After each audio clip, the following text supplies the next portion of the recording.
Good morning, everybody, and welcome to Randomly Offensive. Have you ever had those moments where you are just deeply concerned for society as of today? Because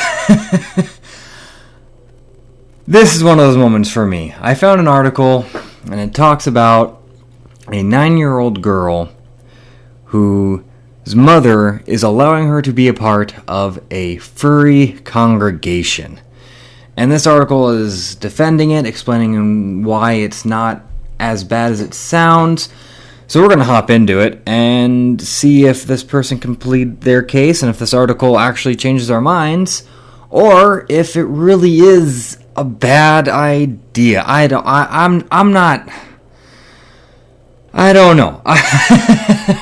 There's a difference between playing make-believe and forming an entire identity for yourself. And little kids, for the most part, they're just playing make-believe. And so I'm not sure if it's a smart idea to make them decide an identity, especially a sexual one, at such a young age. I just don't think, I don't like it. I don't think it's a good idea. As it's very concerning. And you see it all the time, with little kids who are born as a boy, they are deciding to become a woman, and the parents are like, yeah, that's who you are, and I'm going to support you. And I understand you're trying to be a supportive parent, but at the same time, they're a little too young, aren't they? I mean, it's just... Anyway, we're going to hop into it, and let's move on. Alrighty, so the article we'll be covering today is from Rolling Stone. Why are so many Gen Z kids becoming furries? Furry influencers on TikTok are bringing the long misunderstood subculture to a whole new generation. Right off the bat, I have problems with that because TikTok is not a good representation of the real world or real subcultures. They're going to be putting their best foot forward. It's a streaming service. It's a social app. Social media. So, I don't think you can base anything off of TikTok. Let's see. So Jen's daughter is 9 years old, with shoulder-length brown hair and darting fearful eyes. She's anxious and withdrawn, and her mother says she doesn't get asked to go on playdates very often. When she speaks to people she doesn't know, she keeps a careful distance, like she's trying to decide whether or not to pet a tarantula at a zoo exhibit. Okay. But then Jen's daughter becomes Emily the deer. She has a pink head with zebra stripes, white tufts of fur, and giant ink black antlers. In an instant, she goes from withdrawn to animated. She'll put her head on and go play and join the other kids, Jen tells me, as we watch her daughter chatting gaily with other sundry woodland creatures. Now, this sounds like a normal kid, if I'm being honest. It sounds like a normal, introverted child. Most melancholics, cholerics, and phlegmatics would be like this. Most young 9-year-old kids that are introverted are going to be like this. It's a matter of growing up with age that it becomes less of a problem, and it's the parents' job to push them to be more social and go to social events and do extracurricular activities. But having them join a subculture, I don't know if that falls under the same guidelines.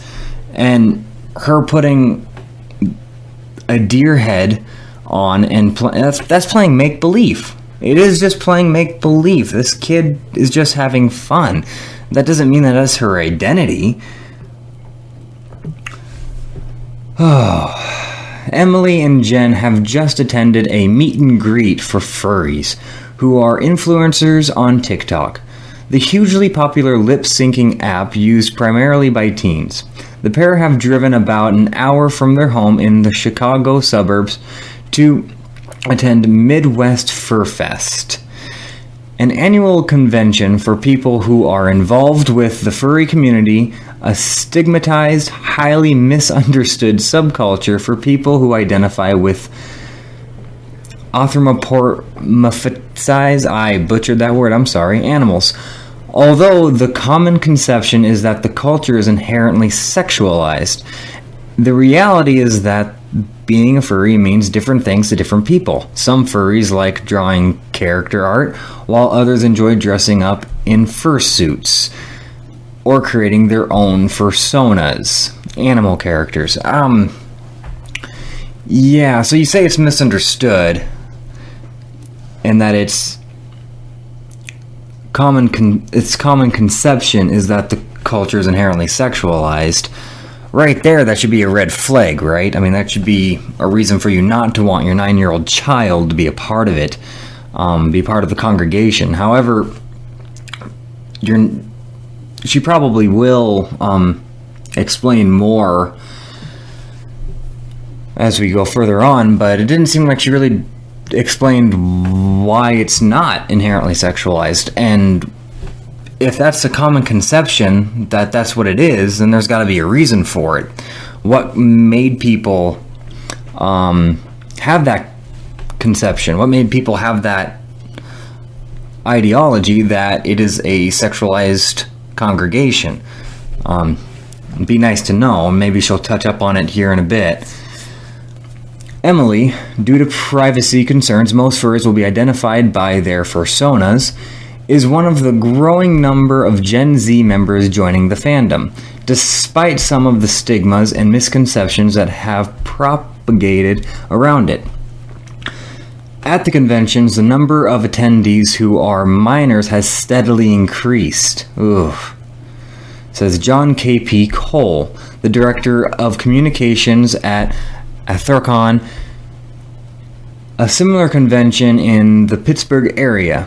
According to the data provided to Rolling Stone, approximately 16% of attendees at Athercon 2019 were under the age of 19. Some of them like the aesthetic. They like the idea of creating somebody, and they like the idea of being someone other than who they are, he says. Yeah, and that's also a very normal for minors. That is not abnormal at all.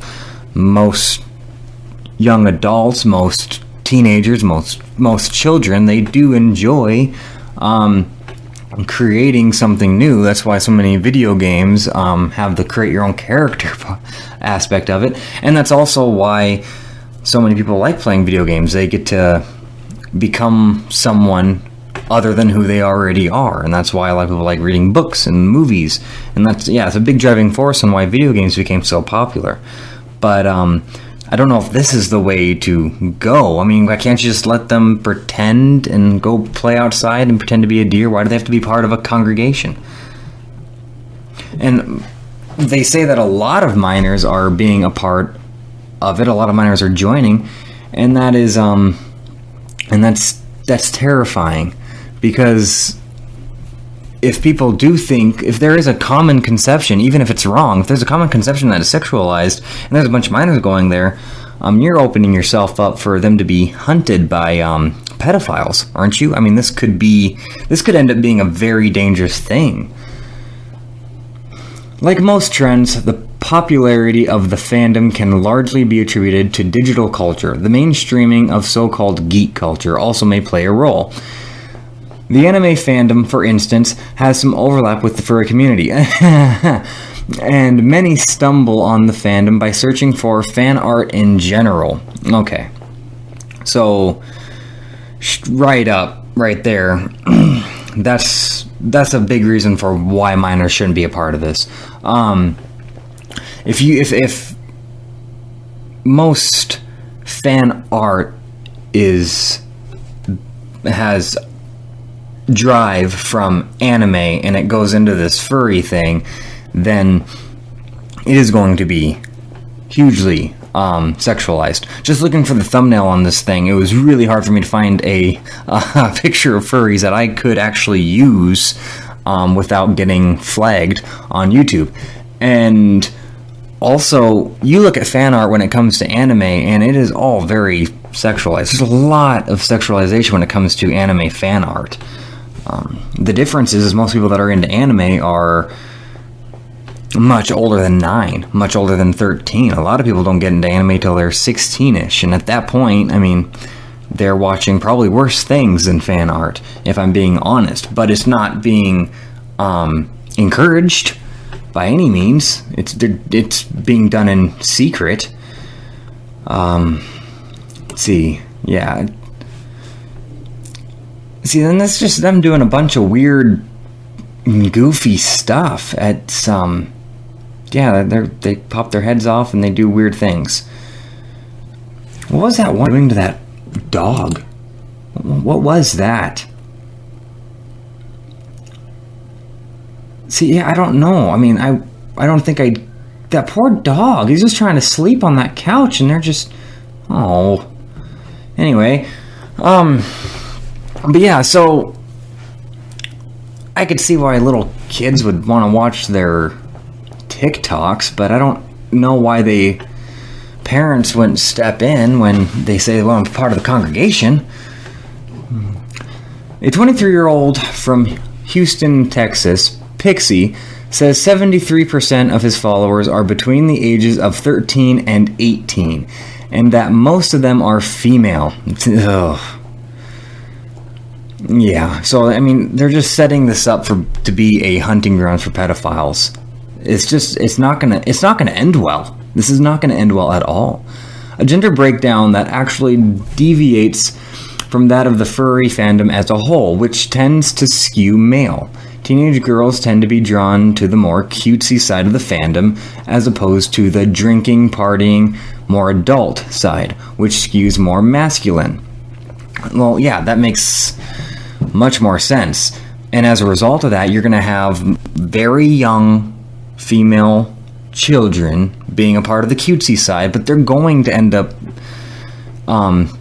getting tangled and meeting the drinking, partying, more adult side, which you're going to have more mature men. So, I mean, this is just a disaster waiting to happen. A lot of kids will be on TikTok because, okay, let's see. I'm going to scroll down here a little bit. Here's another video of him just doing weird stuff. I mean, it's just weird. A little kid, that's fine, but what is this? This is the 23-year-old Pixie guy that they're talking about. He's 23 years old and he's acting like a toddler. I don't know if I'd want my kids to grow up to be acting like this and those kind of costumes. Here's another one. Another video of him doing goofy stuff. And, you know, this looks like something that... that looks like something kids would do, you know, when I was going to grade school, middle school. It's not... So they're either really young kids or they're just very immature adults. But, yeah, I mean, I don't see the harm in it unless it's little kids. That is the problem I'm having here. Many kids and teenagers who self-identify, there we go, that's what I've been waiting for, the self-identify. Now you have identity in there. As soon as you tell somebody this is your identity and you need to protect it, it's not going to go away. That's going to be their identity forever. And I can imagine it'd be hard to make a living if you identify as a fox. If you just want to do cosplay and stuff, I know that I follow a woman who does cosplay makeup tutorials, and I enjoy watching it because I think the stuff is cool, but I highly doubt she's going into a job interview looking like an anime character. You know, it's something that is a hobby, it's something fun, and it takes talent, but by any means, I highly doubt she claims it's an identity of hers.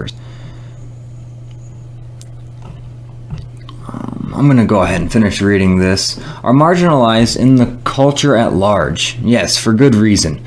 For instance, surveys suggest that furries are disproportionately more likely to self-identify as LGBTQ. Okay, yeah, if you're all inclusive, just throw an F at the end of that. LGBTQF. And then 2 years from now, throw a C in there, and then 5 years from now, throw a D and an A, or whatever. I mean, all inclusive. This is just going to become the whole alphabet at this point. And Pixie says that many kids see coming out as furry and interacting with happy and well-adjusted out LGBTQ furries as a stepping stone towards coming out as LGBTQ themselves. Okay, so this is like, basically you have them come out as a furry when they're young, that way when they're older they can come out as LGBTQ? How does that work? So you can identify as a fox, and then when you're at a certain age you can identify as gay or transgender? Well, if it's your identity, you can't change it, can you? I mean, because if you're a born woman, but you were born to identify as a man, you can't change that when you're 23, can you? The rules are very, very, the rules aren't clear. The rules are not clear with any of this stuff. I'm curious. I really am curious. But this just seems like this just doesn't seem like a bad idea. It's a bad idea. This isn't good. I don't think that this should be being supported. I think that this should have lashback.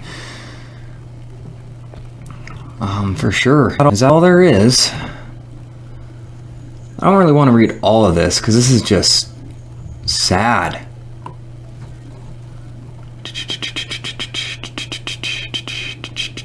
Yeah, I think I'll let you guys read some more of it if you want. See, other furries also have disabilities or are struggling with mental health issues. Well, then you should not be pushing them to choose something as important as your identity, if that's something they struggle with. Jen, for instance, says her daughter Emily has been diagnosed with anxiety, as has the 17-year-old dressed as Wyatt, an Australian kettle dog. Yeah. This stuff is just so weird. It's weird stuff. In reality, there are indeed some who are drawn to the fandom for sexual reasons. And there have been a handful of instances where adults in the fandom have preyed on minors. Most notably, a pedophile ring that was busted in Bucks County, Pennsylvania in 2017. God. Well, there's your proof. I don't have to read anymore. It's right there on the screen. There it is. One of the biggest things that you need to worry about as a parent is how already happened, and said a handful of instances where adults in the fandom have preyed on minors. So there you go. There's all the reason you need not to put your kids in here. Not to allow this. This needs to be fought against. Anyway, I think I've had enough of this stupidity for one day. Tell me what you guys think. Please like and subscribe, and I hope you enjoyed. And yeah, let me know your thoughts in the comments. Have a great day. Bye.